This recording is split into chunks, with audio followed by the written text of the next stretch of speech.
Hello, I'm Raisa Miller, and I'm a faculty member in the Department of Counselor Education at Boise State University.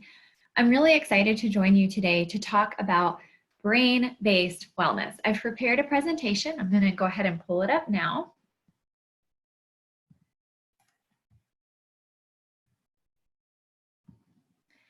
The components of today's talk are going to include an introduction to a specific model of the brain that I think will help you understand a little bit more about why certain behaviors can influence wellness in such significant ways. And then I'm going to talk about indicators of brain health and wellness. So how are you going to know that your brain is trending towards health or not? And then finally, I'll end discussing certain actions that you can take that are going to support the foundations of brain health.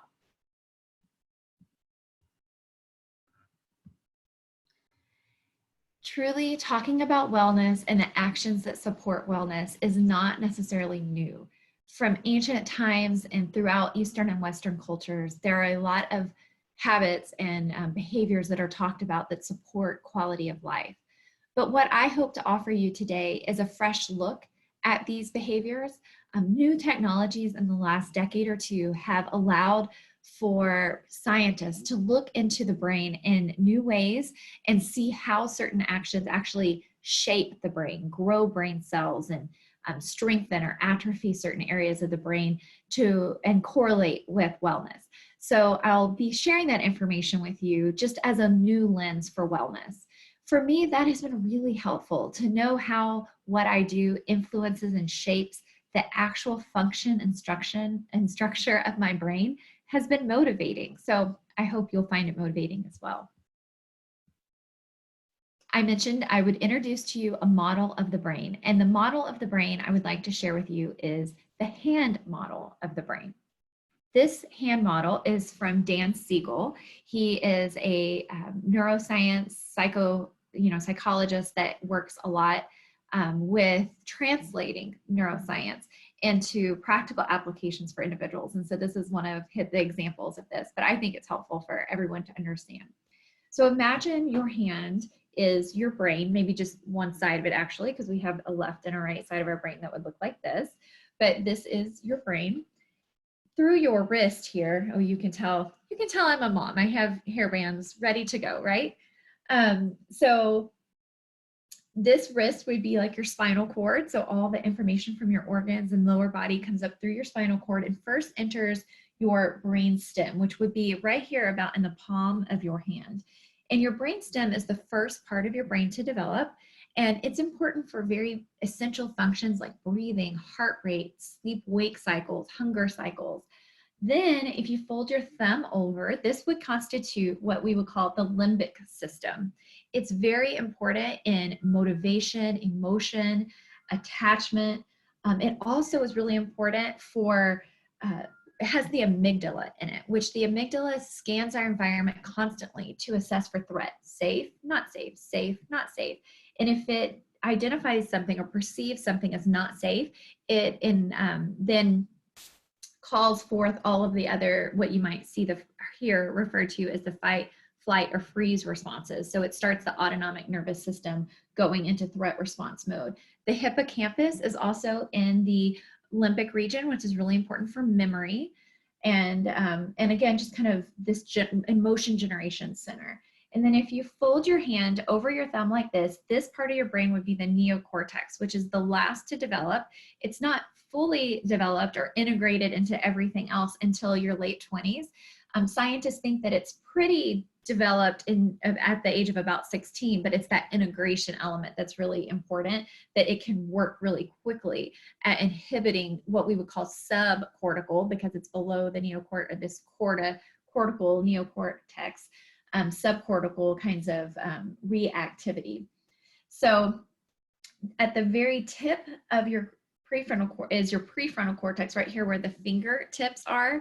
And this part of your brain could be considered like the CEO. It's really important for executive functioning tasks like focus, long-term planning, empathy, morality, just the things that kind of make us uniquely human that other mammals may not share in the same degree. So when all of the parts of the brain are working together, which they should, because the brain is a complex system, I'm oversimplifying it, but in truth, all of these work together. They might be more dominant, different parts might be more dominant in different functioning, but they're all very important. They all have a role to play in almost anything we think, feel, or do. But when they're all working really well, it's integrated, and we're our best selves. You know, we're able to really show up for the people that we love and the work that we do, and just kind of to ourselves, we're able to feel like we have it together. Now, we don't always have it together, right? And not having it together could be referred to as a sensation of flipping our lid. Do any of these pictures look familiar to you? They should if you're a human. We all have experiences of really just kind of losing it. And this, again, would be considered flipping our lid when our more developed, rational, long-term, values-oriented prefrontal cortex is inhibited, and all we have left is this reactive, survival-oriented subcortical region that's really driving the show in that moment. It cares not about the rest of your life, but about the next 5 seconds and what is important for you, not necessarily anyone else. Social engagement, social interest really flies out the window when you're in this flipped lid state. Now, a number of factors contribute to how vulnerable or how likely you are to flip your lid. Historical factors like adverse childhood experiences. So things like if you had any trauma as a child or adolescent, or even as an adult. If you grew up in a home where your mother was depressed or your father raged and your home was really scary and unpredictable. If you've had a head trauma that hasn't healed. If you used a lot of substances in adolescence, the time of your life where these different parts of the brain are integrating, substance use actually delays development or impedes development. And so you might be more vulnerable because you have a brain that wasn't quite integrated in the time that it should have been. Or perhaps just by temperament. You know, we're all born, genetics does give us temperaments that make us more sensitive to our environment or not. So those are some historical factors that might influence how easily you flip your lid. Regardless of historical factors, though, everyone is susceptible to flipping their lid depending on current state factors. So if you've slept well or not the night before, if you have or do not have good nutrition or have eaten recently, hangry is a real thing, right? If you're sick, if you're dealing with chronic pain, or even the time of day it is. So you might wake up and be ready to go and be able to manage challenges and stressors, but by 9 p.m., you have had it. And the same thing that at 9 a.m. you were able to manage, you are no longer able to manage at 9 p.m. and you again have that flipped lid experiencing. Flipping your lid can be rather contagious because we are social creatures and we influence each other. So I was actually talking with my 11-year-old daughter yesterday about this phenomenon of flipping your lid. And she happened to say, she was like, I said, do you ever flip your lid? And she said, yes. And I said, do I ever flip my lid? And she says, yes. And then she said, I think I flip my lid more when you flip your lid. And I said, guilty, right? Our children pick up on our degree of regulation. And when we flip our lid, it makes the little ones around us, little or big ones around us, a lot more vulnerable to flipping their lid. We are, as adults, are more developed. So ideally, we would have a more integrated cortical and subcortical region and be able to stay in a calmer, integrated state longer. Children, this part is still very much developing. And so you would expect, it would be developmentally normal for them to flip their lid fairly often, you know, in the day, especially if some of those current state factors are at play. Okay, I'm kind of going off on a tangent here because I think this concept is so important, but we have a lot of information to get through. So what I want to share is if you are someone who is very vulnerable or finds themselves often flipping their lid, no need to fret. There are things that you can do in your life to actually change your brain, make it more integrated so that you are flipping your lid less often. This is called brain plasticity. All this means, and you might also hear it referred to as neuroplasticity, it just means that the things that we do in our life, the environment that we're in, can actually shape the structure and function of the brain. We can change our brain throughout the lifespan. So that, I hope, is a message of hope. Now, in what direction do we want to change our brain? So we know what we don't want to do. We don't want to flip our lid or be in that state of losing it often. But do we know what we want to move towards? I have listed here what I call indicators of brain health and wellness. These indicators come from or correlated with the middle prefrontal cortex of our brain, which is very important. So when all of these are regulated and we have a very regulated middle prefrontal cortex of our brain, we would expect to have more of these capabilities, or maybe we could call them characteristics. I'm going to provide a brief definition of each. You may think, and you probably do know what each one of these is, but I'm just going to provide a little bit of a formal definition so that we are oriented in the same way. So the first one there is intuition. The definition here of intuition is having access to the input from our body and its non-rational ways of knowing that fuel wisdom. So that gut instinct, perhaps, is what we could call it. Empathy, imagining what it's like to be another person, to see from another person's perspective without getting wrapped up in it. So we are able to be in the midst of someone else's pain without losing ourselves in that pain. Body regulation, think physiology here. So the definition is keeping the organs of the body and the autonomic nervous system coordinated and in balance. Individuals have a homeostatic baseline. When individuals perceive threat, their systems activate to promote survival. We have heightened arousal, right? So our bodies, thinking physiology again, our heart rate increases, our breathing increases, we cease digestion, we have increased vascular tone, we have inflammation, and we have a strong or an actual suppressed immune response. And these are all normal physiological things that we would expect. However, a person that has kind of good body regulation would be able to have this response, but then quickly, once the threat has dissipated, go back down to baseline. So in other words, calm down and calm our bodies down rather quickly. The next one is emotional balance. This is often referred to as affect regulation, and it is defined as enabling internal states to be optimally activated, but you're not too aroused, you're not too deflated. Another way of describing it is the ability to stay within a window of tolerance so that you're not over here in chaos and overwhelm, but you're also not over here stuck in rigidity, not willing to budge around things, inflexible. Strong feelings are felt. A lot of times people think that emotionally healthy people don't feel big feelings. It is healthy to feel angry, sad, scared at everything we're going through right now with COVID-19. But emotional balance, again, is being able to not lose your sense of control in that and not lose your sense of self in that. To be able to feel big emotions while staying within a window of tolerance. Another one here is insight. Insight is an inner sense of knowing, and it includes linking past, present, and future selves. So when you're making decisions, when you're interacting in the world, you're aware of your past, you're able to be in the present, and you're able to imagine a future. Next one is response flexibility. It refers to your ability to respond rather than just react. Gary Landreth, who is a pioneer in child-centered play therapy and child-parent relationship therapy, uses an analogy of being a thermostat rather than a thermometer. So being the adult in the house that sets the tone, the mood, the temperature, not just responding to it. Individuals can pause to take in consideration a number of factors like options, values, long-term goals, others' perspectives before taking action. And this requires us to recognize and redirect our natural tendencies for autopilot.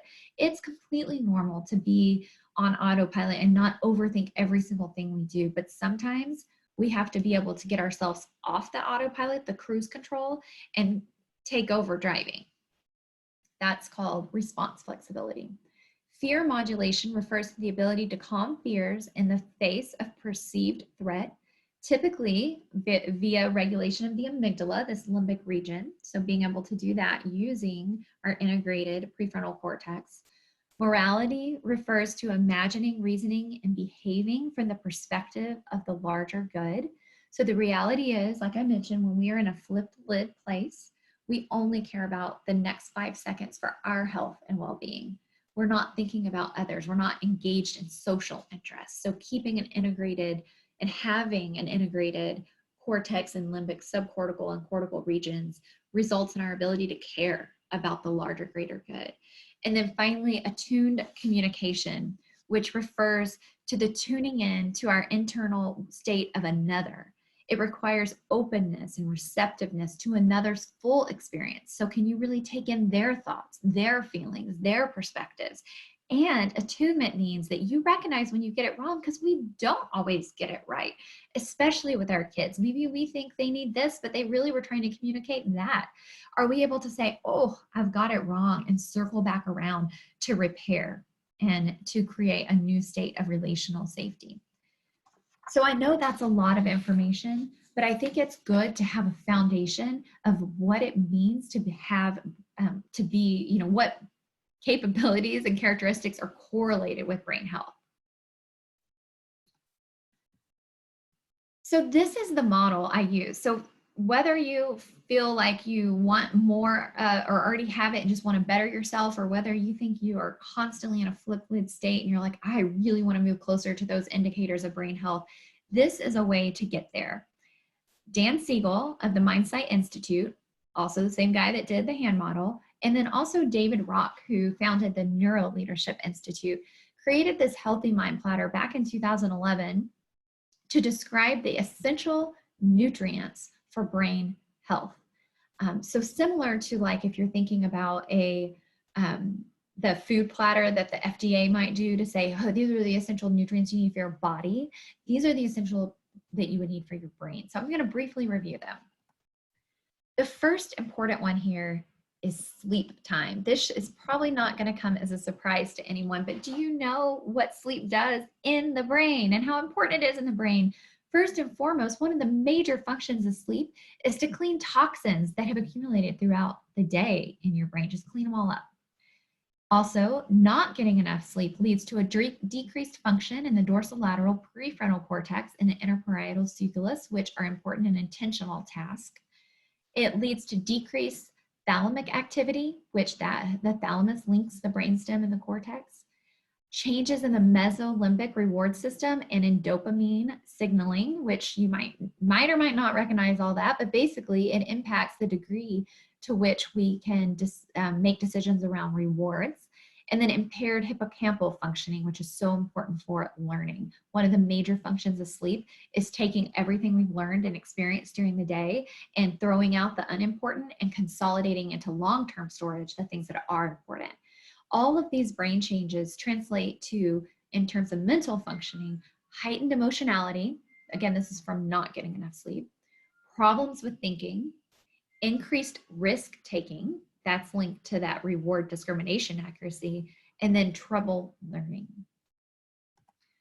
The second factor on a healthy mind platter is physical time. Again, no surprise, moving is good for you. In the brain, it is important because there's more oxygen in your brain to function, more energy, more blood flow.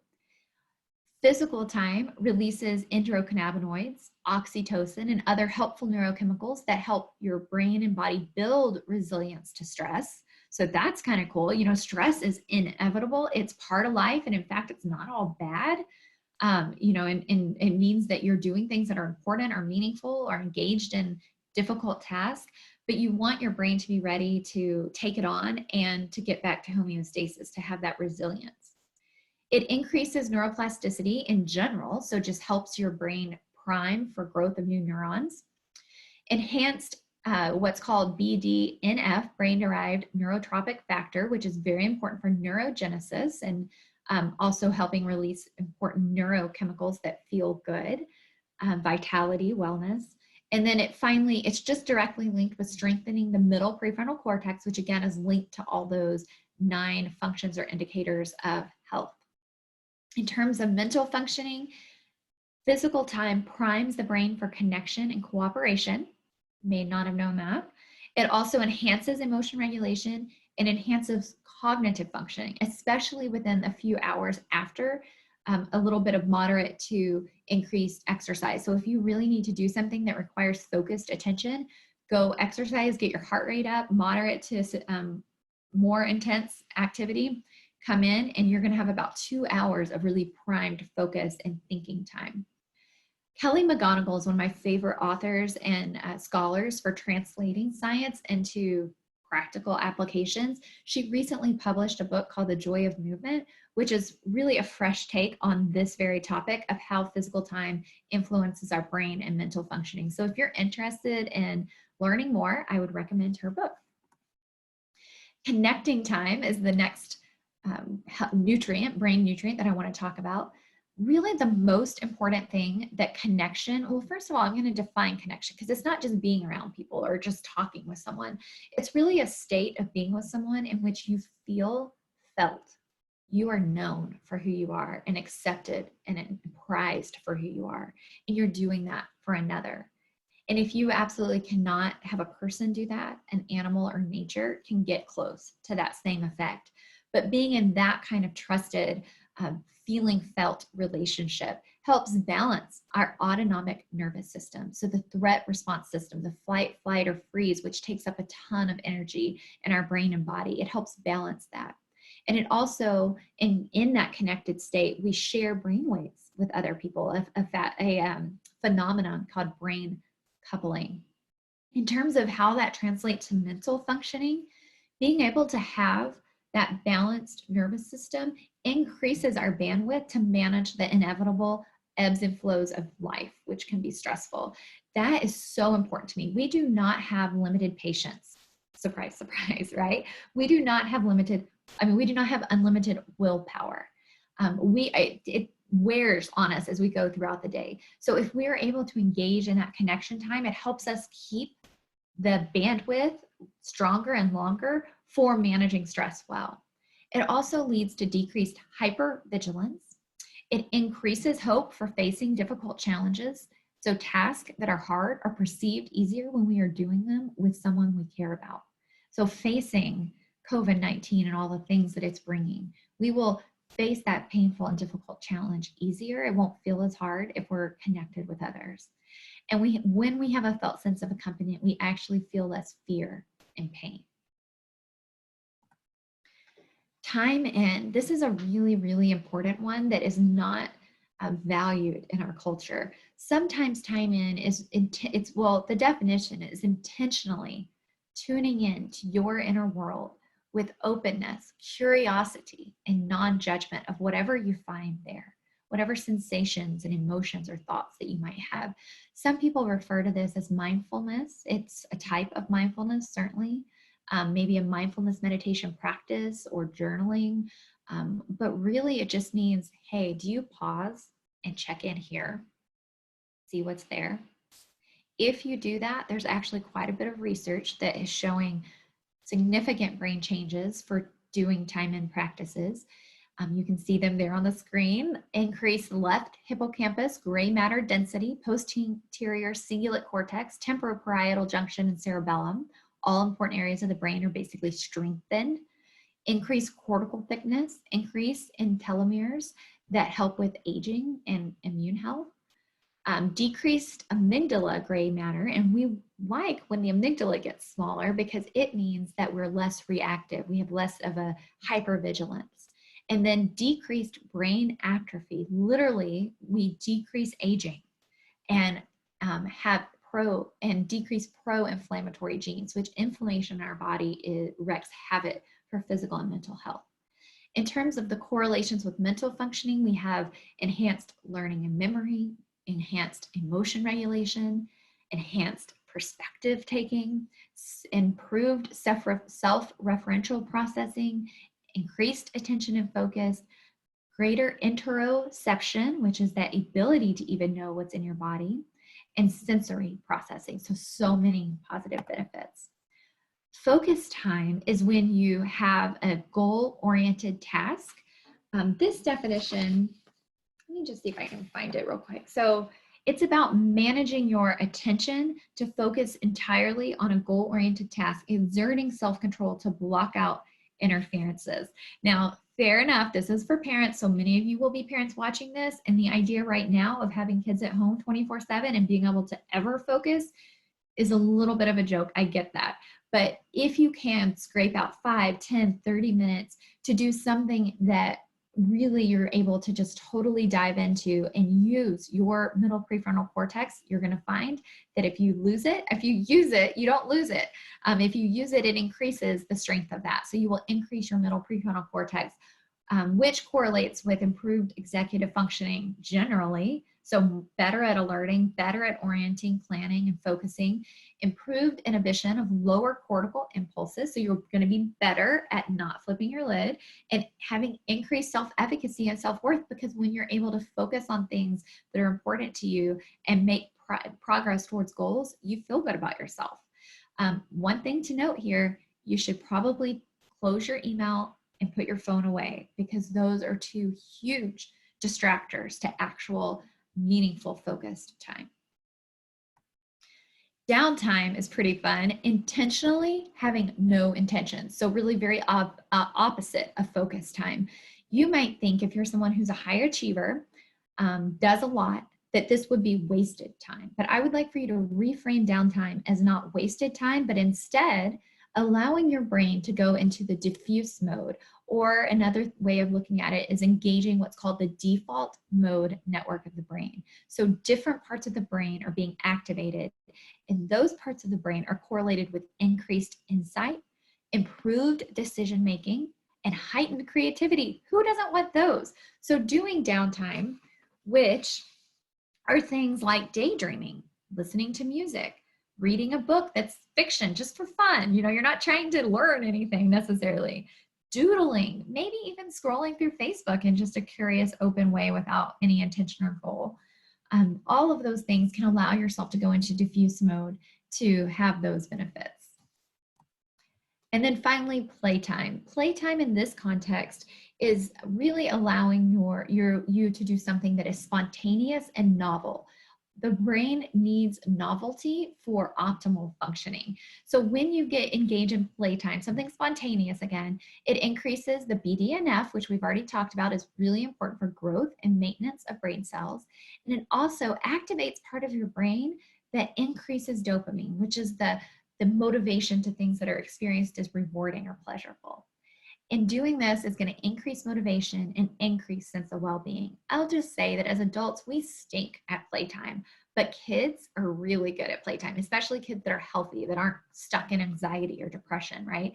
They naturally know how to be spontaneous and creative. So just join into their play and do not try to direct it. Just join in a very non-directed way and learn from your kiddos. This one here is a little bonus. It wasn't on the Healthy Mind Platter, right?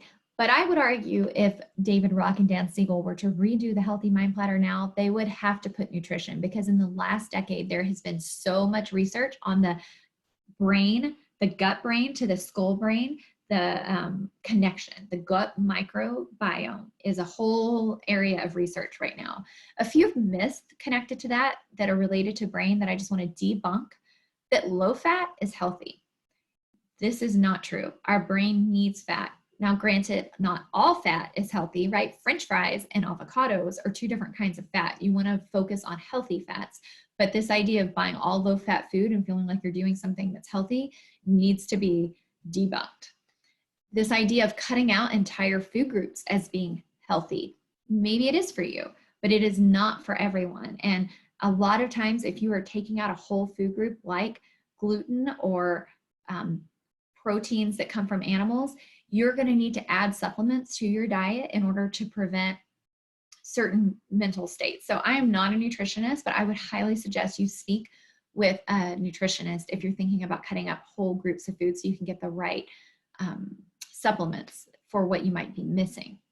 And then finally, this idea that all calories are created equal. Again, not true. There is a long-standing video online that is called Sugar, the Bitter Truth. And this particular doctor talks a lot about how calories from processed sugars interact in your body in a very different way and influence your brain in a way that can be very toxic. So some nutrition facts to keep in mind here. One, first and foremost, just know nutrition impacts mental health. Mood follows food. So if you are having brain fog, fatigue, and you're doing everything else on the healthy mind platter, you might ask yourself to start thinking about what you're eating or drinking and how that could influence those factors or mood. The health of your microbiome is linked to anxiety and depression. Again, this is a whole body of research that is just coming out in the last decade. Inflammation, which food directly impacts inflammation, impacts all of your body systems. One kind of fun fact to know, 90% of your body's serotonin is made in your gut, in your digestive tract. So serotonin is usually thought of as really correlated with depression and other mood conditions, and you're given serotonin uptake inhibitors and all of that sort of thing. But a lot of times the fix might actually be in what you're eating and how you're treating your gut. And then finally, the best diet, if we were to summarize this whole slide, the best diet incorporates high quality foods. So fresh fruits, fresh vegetables, lean meats or proteins, not a lot of processed sugar, in appropriate portions, so moderation. Okay, now what? So now we have talked about a really cool, handy model of the brain. We know about flipping our lid and why that happens, the stress levels, and what we want to move towards, the indicators of brain health. Now we know the different actions that we can take that are on the Healthy Mind Platter plus nutrition to help build a really strong integrated brain so that we can stay out of that flipped lid state. What next? So the first thing I would suggest do is reflect on your strengths. My guess is, I know you are already doing some of those things well. So look at them and kind of celebrate for yourself. I'm really good at that. I am strengthening my brain in this area. Then consider the areas of growth. Maybe you also notice that there were a couple things you aren't paying as much attention to or could do better. So identifying those, don't try to take on change in all of them, just maybe choose one or maybe two that you want to focus on first. Then identify your values. So if you have any hope of creating change in these very hard areas, because all of the areas on the Healthy Mind Platter, they are deep-seated habits typically and are hard to change. So if you need to get really clear about why it would be important to you to make that change. And then make a change plan. So what are you going to do? How are you going to do it? What might get in your way? What barriers might exist? And how do you anticipate overcoming them? Think about that ahead of time. And then periodically review this change plan. And if things are going really well, just renew it. Renew your commitment to it.